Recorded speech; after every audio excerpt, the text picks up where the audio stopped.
They said they wanted me there. My son's voice was warm on the phone, the warmest it had been in years. Mom, Sophie keeps asking for you. She wants her grandma at her birthday. We have a room all set up. Just come. So, I believed him. I booked the flight. I packed the gifts I'd been collecting for months, wrapped carefully in tissue paper and ribbon. I packed my good blouse, the cream one with the small embroidered flowers.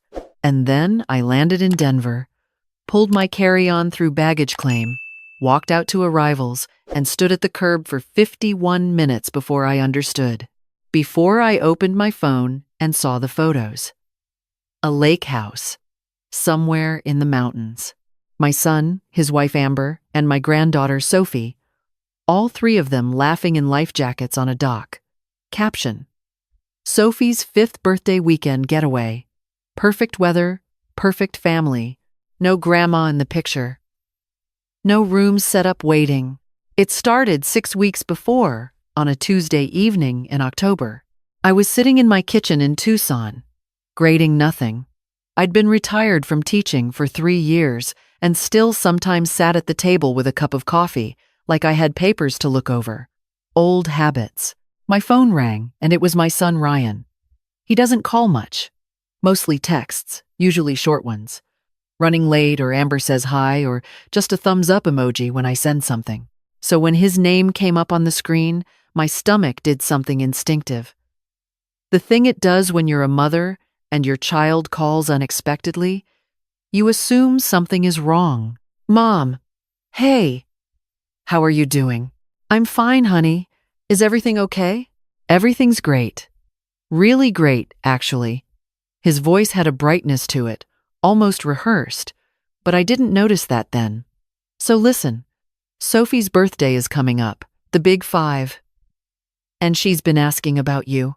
She literally drew a picture of you last week at preschool, brought it home, and taped it to the fridge. I felt something warm move through my chest.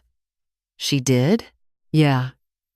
It says Grandma Barbara, and there's a stick figure with yellow hair. You have a crown. I laughed for the first time in days. We want to do a real party this year, he said. Nothing huge, just family, maybe a few of Sophie's little friends from preschool. But we want you there, Mom. Can you come? We'll set up the guest room. You can stay with us for a few days. Amber's already said, it's fine. I hesitated. I want to say, something in me was cautious, measured. But the truth is, I said yes before he even finished the sentence. Of course I'll come. After we hung up, I sat in the kitchen and looked out the window at my small backyard, at the bougainvillea climbing the fence, blooming orange even in October because that's what Tucson does. I'd been in this house alone since my husband Gerald passed 4 years ago. The silence was something I'd gotten used to, but getting used to something is not the same as being okay with it. I opened my laptop and found a flight. Round trip, 4 days in Denver, $387. Not cheap on a retired teacher's pension, but manageable. I booked it before I could reconsider. The next day I went to the mall. I needed something to wear for the party, something that would photograph well, something that said grandmother without saying old. I tried on 6 things before I found it: a soft blue wrap dress, the color of early morning, with 3/4 sleeves and a hemline that fell just below the knee. The woman in the dressing room mirror looked like someone who had things to celebrate. I also bought a string of beads for Sophie, purple, her favorite color according to Ryan's last text back in August, and a stuffed elephant from the toy store, plush and enormous, with a bow around its neck, and a children's book about a girl who builds her own garden because Sophie had been obsessed with planting things in their backyard, or at least that's what Ryan mentioned once, briefly, in passing. That week I also got my hair done. My stylist, Helen, who has known me since I was 42 and Gerald was still alive and I used to come in complaining about the school board, looked at me in the mirror and said, "What's the occasion?" "My granddaughter's birthday." "I'm flying to Denver," Helen said. "Good. You need to get out of this house more." She trimmed 2 inches and added some layers, and I drove home feeling lighter than I had in months. I called Ryan 5 days before the flight to confirm the details. He didn't pick up. I left a voicemail. "Hey, honey. Just checking in about the weekend. My flight lands Friday at 2:15. Let me know if you need anything." I texted, too. He read it. No reply.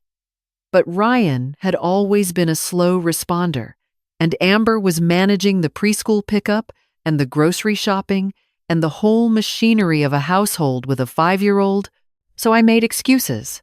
This is what mothers do. We are world-class excuse makers for the people we love. The morning of the flight, I was up before 5. I made coffee, double-checked my suitcase. Dress, beads, elephant, book, 3 days of clothes, my good perfume, the coral lipstick I only wear for special occasions. I zipped it shut and sat on the edge of my bed in the dark and thought, Sophie is going to love the elephant. She's going to drag it around for years. At the airport, I moved through security slowly. I've never been someone who rushes. Gerald always said, I walk through the world like I have somewhere good to be, and no reason to panic about getting there. I found my gate, sat near a window, watched a sunrise turn the tarmac orange and pink. My phone buzzed once. A promotional email from the shoe store. Not Ryan. The flight was smooth. I had an aisle seat and the woman beside me was reading a thick novel, and we nodded at each other and left each other alone, which was perfect. Below, the desert gave way to mountains and then to flatlands and then to more mountains, and I pressed my forehead to the window for a moment and thought, Sophie drew me with a crown. Denver International was busy for a Friday afternoon. I collected my bag, followed the signs, came out through the glass doors into the arrivals area. The air was colder than Tucson, crisper, thinner. I stood near the pickup lane and watched cars loop through. Families reuniting. A man holding a sign. 2 teenagers running toward a woman who must have been their mother. All 3 of them tangled up in the middle of the sidewalk, not caring who they blocked. I checked my phone. Nothing. I called Ryan. It rang 5 times. Voicemail. Hey, you've reached Ryan. Leave a message. I said, Honey, I'm here. Just landed. Waiting at arrivals, door 4. Give me a call when you're close. I waited. Cars came and went. 15 minutes. 30. I moved my suitcase to a bench and sat down. My feet were fine, the shoes were comfortable, but my chest was doing something that wasn't quite worry and wasn't quite fear. It was more like the feeling you get when a story isn't adding up, when the details don't fit the picture. At 45 minutes, I called again. Voicemail. I called Amber's number, which I had saved from the Christmas card envelope she'd written it on 2 years ago. It rang twice, and then she picked up. Barbara. Her voice was genuinely confused. Not guilty, not caught, confused. The kind of confused that is somehow worse. Amber, hi. I'm at the airport. I was wondering when Ryan was coming to pick me up. I'm at door 4. Silence. A long silence. Then she said slowly, What do you mean? What airport? Denver International. Ryan said he'd pick me up. I'm here for Sophie's birthday. Another silence. And in that silence, I heard something shift. A muffled sound. Amber pulling the phone away from her face and saying something I couldn't make out. And then when she came back, her voice was different. Careful. Barbara, we're not in Denver this weekend. We went to my parents' lake house in Granby for Sophie's birthday. We left Thursday morning. I looked out at the street. A cab pulled up. A family loaded in, laughing. Ryan said he invited you, Amber said. She sounded like she was choosing each word individually. He told me he'd talked to you and explained that plans had changed, that we were going to Granby instead, and you were going to visit next month. I felt something cold settle in my chest.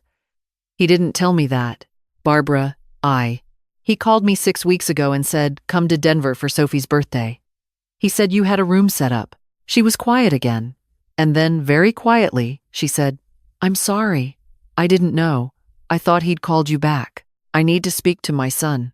He's out on the water with Sophie right now. I can try to reach him. Please. She put me on hold. The hold was 3 minutes. I counted, Mom. His voice came on the line. He didn't sound confused. He sounded caught. Ryan. I'm at Denver International Airport. I'm standing at arrivals. I flew here for Sophie's birthday. Mom, I know. Look, he paused, inhaled, things changed. Amber's parents offered us their lake place and Sophie's been wanting to go since summer and I should have called you. I meant to call you. You meant to call me. I know. I'm sorry. I got busy and You just what? It slipped my mind. I closed my eyes for a moment. Behind my eyelids was the blue dress. The elephant. Sophie's stick figure drawing on the fridge with the crown. You told me you had a room waiting. We would have. Mom, you can still visit, just come next month. We'll plan it properly. I'm here now, Ryan. I'm here with a suitcase and a stuffed elephant. And I spent 4 days looking forward to seeing my granddaughter. He exhaled. Mom, I don't know what you want me to say. You should have confirmed the day before. I can't help it that you just assumed. I want to say, I yelled. I want to say I said everything that deserved to be said on the curb of Denver International Airport. But what I did instead was something quieter, and in its own way, much more powerful. I said, Enjoy the lake house, Ryan. I hung up. I stood there for a moment, phone in my hand, the blue dress folded inside my suitcase, the elephant wrapped in tissue paper. I thought about Gerald, about what he would have said. He would have said, Barb, get yourself something hot to eat and then figure out the next step. Gerald was a practical man. I walked back inside. There was a hotel shuttle stop near door 6. I took out my phone, looked up the closest hotel with availability. $212 a night. I booked 2 nights, just a power. Then I sat on a bench in baggage claim and let myself feel it. Not the anger. Not yet. Just the plain and honest sadness of it. I had flown here. I had bought a dress. I had let myself believe, but I didn't cry. Not there. There were too many people and none of them were mine. The hotel room was clean and neutral and overlooked a parking structure which somehow felt appropriate. I set my suitcase on the luggage rack, sat on the edge of the bed, and let the quiet of the room settle around me. Then I cried, briefly and without drama. The kind of crying that is more like releasing pressure than expressing grief. When I was done, I washed my face with cold water, looked at myself in the bathroom mirror for a long moment, and said, out loud, to nobody, You flew here for a reason. That part is true even if nothing else was. I ordered room service, chicken soup and sourdough bread and a cup of tea. It arrived in 30 minutes, delivered by a young man named Marcus who said, Here you go, ma'am, warm and good, like it was a guarantee. I tipped him $15 and ate slowly by the window, watching car lights in the parking structure, and thought about how strange it is that kindness from a stranger can land harder than a season of silence from your own family. That night, Ryan called 3 times. I didn't answer. Amber sent a text. Barbara, I'm really sorry. I didn't know he hadn't reached out. She added a small emoji of folded hands. I stared at it for a while, and then put my phone face down on the nightstand. I slept poorly, woke at 3, then again at 5, made coffee from the little machine on the dresser, opened my phone in the blue-gray early morning light, and looked at Ryan's Instagram. I rarely used it, but I knew he posted things there. The most recent post was from that afternoon, a photo of Sophie in a red life jacket, arms spread wide on the dock. Caption, 5 years old and fearless. He'd tagged Amber's parents, her sister's husband. The photo had 62 likes. Sophie was beaming. She looked like Gerald around the eyes. I stared at that photo for a long time. Not with anger, not exactly, with something more like clarity. The kind that comes when you've been telling yourself a story for years and you finally let yourself stop. After breakfast in the hotel, restaurant, eggs and wheat toast and more coffee, much better than I expected, I took a walk. Denver is not a city built for walking the way some places are, but I found a park 2 blocks from the hotel. Just a rectangle of grass with a path around it, and a few benches and some trees losing their leaves in the October wind. I sat on a bench with my coat zipped up and watched a man throw a ball for an old golden retriever over and over, patient and steady. The way people are with the things they love. I stayed there for nearly an hour. When I got back to the hotel, I sat at the small desk by the window and did something I had been putting off for years. I made a list. Not an angry list, not a grievance list, just facts. Co-signed Ryan's student loans, 2010, $34,000. He'd paid back $8,000 before asking me to just let it go. Helped with the down payment on the Denver house, 2018, $22,000. A gift, he said. We'll never forget it, Amber said. Monthly transfer to their account, $600. Started 3 years ago when Amber was on maternity leave and Ryan said they were stretched thin. The maternity leave ended 2 years ago. The transfers hadn't stopped. I hadn't stopped them either. I told myself it was helping with Sophie's preschool. Nobody told me to think that. I just needed a reason that made sense. Conference call with a financial advisor. 2 years ago, Ryan had sat in on it, nodding along while I restructured Gerald's life insurance investments. He'd offered opinions, suggestions. His name was on the secondary beneficiary line of 2 accounts. I looked at the numbers for a long time.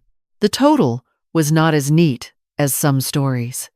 It was $89,400, give or take, with the monthly transfers still ongoing. $89,400. And I had just flown to Denver for a party that was never happening, for a room that was never set up, for a granddaughter who was laughing on a dock in Granby, not knowing her grandmother was sitting in a hotel 3 hours away with a stuffed elephant in her suitcase. I picked up my phone and called my bank. The automated system connected me to a representative named Jenna. Clear voice, professional, unhurried. How can I help you today? I need to stop a recurring transfer from my checking account. Of course. Can you give me the account it's going to? I gave her the information. She pulled it up. $600 monthly, she confirmed. You'd like to stop this? Permanently, I said. Understood. Is there anything else? Yes. I have a savings account.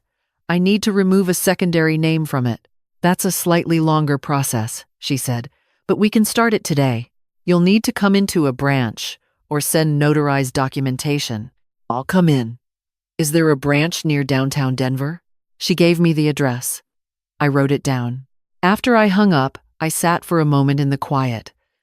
The kind of quiet that comes after a decision, when the air in the room feels slightly different, like a window has been cracked.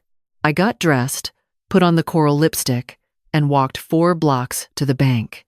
The branch was warm inside, wood paneling and carpet, a bowl of peppermints on the reception desk. The branch manager, a woman named Patricia with reading glasses pushed up on her head, handled everything with the brisk competence of someone who has seen people cry in this office more than once and has learned to simply do her job with kindness. When we finished, she said, "Is there anything else I can help you with today, Mrs. Caldwell?" "Yes, actually. I need to make sure my will is up to date. Do you have a notary on site?" "We do." "Then yes." I'd had Gerald's attorney, a quiet man named Robert Hess, who ran a one-person practice out of a converted Victorian on 5th Street back in Tucson, draft our original wills years ago. I called his office from my cell phone sitting in the bank waiting area. His receptionist, a woman who had been there longer than I'd been a client, said he had a cancellation at 2 o'clock Thursday and could do a phone consultation. I took it. I sat in a leather chair with a peppermint dissolving on my tongue and said, "I need to update some beneficiary designations." She said, "I'll let him know." That afternoon, I walked to a small market 2 blocks from the hotel and bought a sandwich and a bottle of sparkling water and a chocolate bar. I ate on a bench outside in the October sun, which in Denver at that time of year is thin but present, like an old friend who's tired but still showing up. A young woman jogged past with a stroller. A man in a puffy orange jacket walked a very small dog with an enormous personality. The city moved around me and I was part of it, briefly, just a woman on a bench with a sandwich, and that was enough. Ryan called twice more that afternoon. The second time, I answered, "Mom." "Thank God. Are you okay?" "I'm fine, Ryan. I'm in Denver." I know. Listen, I talked to Amber, and we both feel terrible. We're going to come back Sunday, a day early, and we can do something for Sophie's birthday then. She doesn't even know what day it is. She's 5. We could do cake? Whatever you want. I let him finish. Then I said, "When did you know you weren't going to be in Denver this weekend?" A pause. 3 weeks ago, maybe. 3 weeks ago you knew, and you didn't call me. I meant to. Ryan. "Mom," I said, "I'm sorry. You told me you had a room set up. You said Sophie was asking for me. Were either of those things true?" The room part got complicated when Amber's parents offered the lake house. "And Sophie asking for me?" He was quiet long enough that I had my answer. I said, "You used your daughter to get me on a plane." "That's not Mom. I didn't think you'd actually come. You always say you're too tired to travel." "I bought a dress, Ryan. I got my hair done. I bought a stuffed elephant." "I know. And I'm sorry. But you're making this into something bigger than it is. You can still come Sunday. We'll be back by noon." I thought about Gerald again, about what he would say now, and I realized I knew exactly what he would say because it was the same thing he'd said to me 17 years ago when I wanted to call Ryan's teacher and argue about a B- on an essay. He would have said, "Barb, you're worth more than whatever that costs you." I said, "Enjoy the rest of your weekend, Ryan." I hung up. That evening, I called Robert Hess. He answered on the first ring because that is who he is, a man who answers on the first ring. I told him everything, not the emotion of it, just the facts, the clean architectural facts of what had happened and what I wanted to do about it. He said, "Barbara, are you sure about this? Changes like this can affect a lot of things beyond money." "I know," I said. "I've never been more sure." He walked me through it over the course of an hour. By the end, Ryan's name had been removed from the secondary beneficiary position on both accounts. I gave Robert the name of someone else, someone who had never asked for anything but a phone call. Her name was Diane. She was my late sister Carol's youngest daughter, 31 years old, working as a physical therapist in Albuquerque. She sent me a handmade birthday card every year, one she made herself with watercolors and sometimes a small pressed flower. Last year, the card said, "Aunt Barbara, I think about you more than you know. I hope this year is gentle with you." She had drawn a little desert tortoise in the corner. Robert said, "I'll draft everything and you can come in next week to sign." "Thank you, Robert." "One more thing," he said.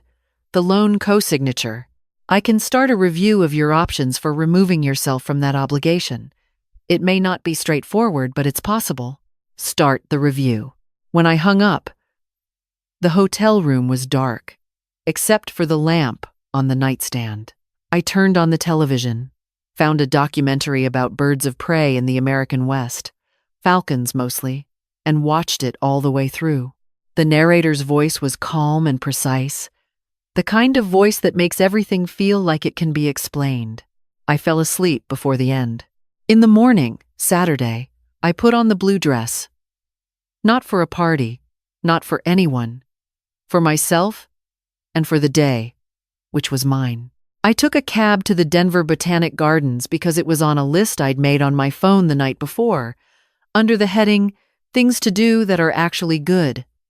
The gardens in October are not the gardens of June. Most of the beds are cut back, bare-stemmed and dormant. But the evergreen sections were quiet and green, and there were chrysanthemums still blooming in the last of the season, deep red and bright orange against the brown grass. I walked slowly. I took photographs with my phone, a fountain with a copper rim going green, a Japanese maple with leaves like small hands, translucent in the light. I sat on a bench near the water garden for a long time. An older man sat down at the other end of the bench with a coffee cup and a notebook. He wrote things down in it, pausing every few minutes to look at the pond. We didn't speak for a while, and then he said, without looking up, "Beautiful light today." "It is," I said. He nodded, kept writing. I looked at the light on the water and thought about how strange and specific it is, the things that comfort you when you're not expecting to be comforted. On the cab ride back, I pulled out my phone and posted a photo I'd taken at the gardens. The chrysanthemums, bright red, with the October sky behind them. I hadn't posted anything on Facebook in months. I wrote, "Denver in October, learning to be my own company." Within 2 hours, there were 47 likes. Comments from people I'd taught with, neighbors, old friends from the PTA years. "You look wonderful. What a beautiful photo, Barbara. Are you visiting Denver?" And one from Diane, short and warm.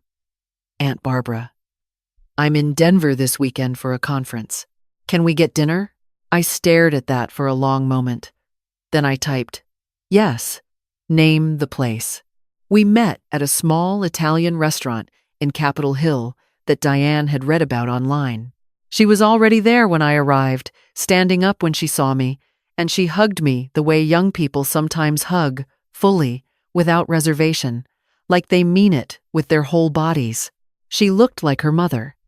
Carol had the same dark eyes, the same way of tilting her head when she was listening to you. We ordered pasta and a shared appetizer and sparkling water, and we talked for 3 hours. About her work, about the patients she saw, about a man she was seeing who she thought might be serious, about her mother, who died 6 years ago, who I still missed in that low-grade, constant way you miss people who were part of your whole life, about Gerald, about me. At some point, she looked at me across the table and said, "You seem different this trip." In a good way. "Different how?" she considered. "Like you're not waiting for permission for something." I thought about that. "Maybe I'm not." "Good," she said. "You shouldn't be." We walked 2 blocks after dinner, just to walk. The Denver night was cold and clear, and the mountains you can sometimes see from the city were dark shapes at the edge of the sky. Diane said, "I'm so glad you were here. I'm so glad you posted that photo." "Me too," I said, and I meant it completely. On Sunday morning, I flew home. The flight was smooth and short, and I had a window seat, and the mountains below us were white-capped and indifferent and beautiful. The Sonoran Desert opened up below us as we descended into Tucson, brown and red and punctuated with saguaro cacti like slow green arguments. My house was the way I'd left it. The bougainvillea, the photo of Gerald on the hall table, the faint smell of the candle I'd left burning too long before the trip. I set my suitcase down, kicked off my shoes, and stood in the kitchen making tea. Ryan texted that evening. "Mom, are you home? I hope you're okay. Let me know when you want to talk." I didn't respond. Not that night. What I did instead was call Diane. We talked for 45 minutes. She told me about her flight home, about the patient she was seeing Monday who was making real progress. At the end, she said, "Same time next week?" And I said, "Yes, absolutely." Over the following weeks, things settled into a new shape. Ryan called 4 more times. The messages were variations on a familiar theme. I'd overreacted. He'd apologized. It was a mistake, not a crime. He mentioned Sophie in each one, her name placed carefully like a weight on a scale.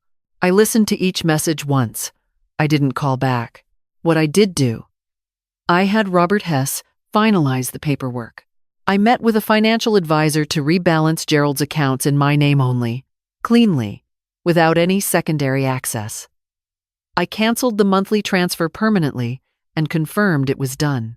I started cooking again, not just reheating things, but actually cooking. A pot of chili on Sunday. Fresh tamales from the woman down the street who sold them from a cooler in her driveway. I baked a lemon pound cake and brought half to Helen, my stylist, and half to my neighbor Frank, who was 82 and had trouble getting to the store.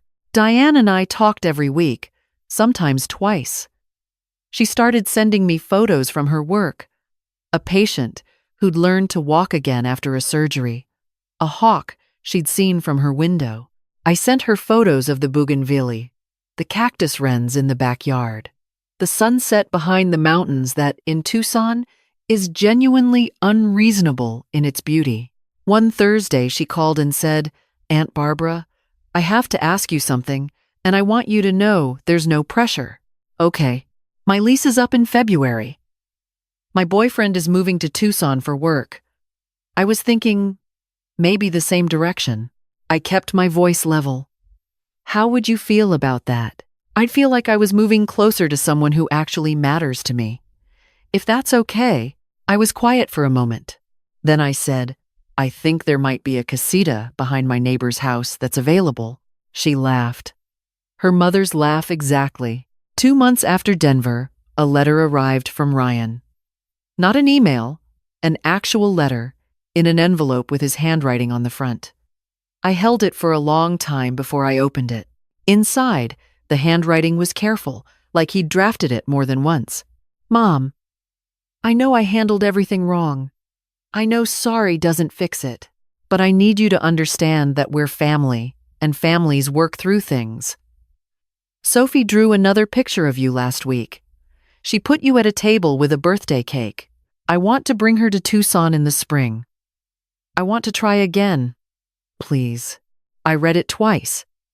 Then I folded it and put it in the drawer with the birthday cards from Diane, the ones with the watercolors and the pressed flowers, and I let myself sit with it for a while without deciding anything. Maybe I'll respond in the spring. Maybe I'll see Sophie. Maybe there is something worth rebuilding in the wreckage of a promise that was never really meant. I don't know yet. What I do know is that I'm not making that decision from a place of longing or loneliness or the fear of being left behind. That's new. That took 66 years and a stuffed elephant still in its tissue paper. The elephant is on the shelf in my guest room now. I kept it. I thought about donating it, but then I thought, no. Someday, Diane's children might visit. Or someone else's. There will be children in this house again. I just choose whose. Diane moves to Tucson in March. She's already asked if she can help me plant a vegetable garden in the spring, something she's wanted to do since she was 8 years old and visited us the summer. Her mother was sick, and Gerald taught her how to water tomatoes in the morning before the heat got too fierce. I told her yes. I told her we'd start with tomatoes. Last week I went back to Helen for a trim. She looked at me in the mirror and said, "You look different." "Good different," I said. I think I finally stopped waiting. She nodded like she understood exactly what that meant. If you're reading this and you've ever packed your hope in a carry-on bag and flown somewhere for someone who wasn't there, I want to say something to you directly. Not as advice, not as someone who has figured it all out, because I haven't, but as someone who is 66 years old and learning something that I should have learned 30 years ago. You do not have to earn your place in this life. Not with your money, not with your silence, not with your willingness to excuse the people who keep failing you. You can love someone and still stop funding their indifference. You can want to be someone's mother and still refuse to be their convenience. The people who show up not just when it's easy, not just when they need something, but when it's inconvenient and costly, and they show up anyway, those are the people who count. Everything else is just sentiment dressed up as family. I'm 66 years old. The bougainvillea is blooming. My garden is bare right now, but it won't be in April. Diane is coming in March, and we're going to plant tomatoes, and she's going to come for Sunday dinners, and eventually her children will visit, and I'll teach them how to water things in the morning before the heat comes. That is enough. That is more than enough. That is, it turns out, everything.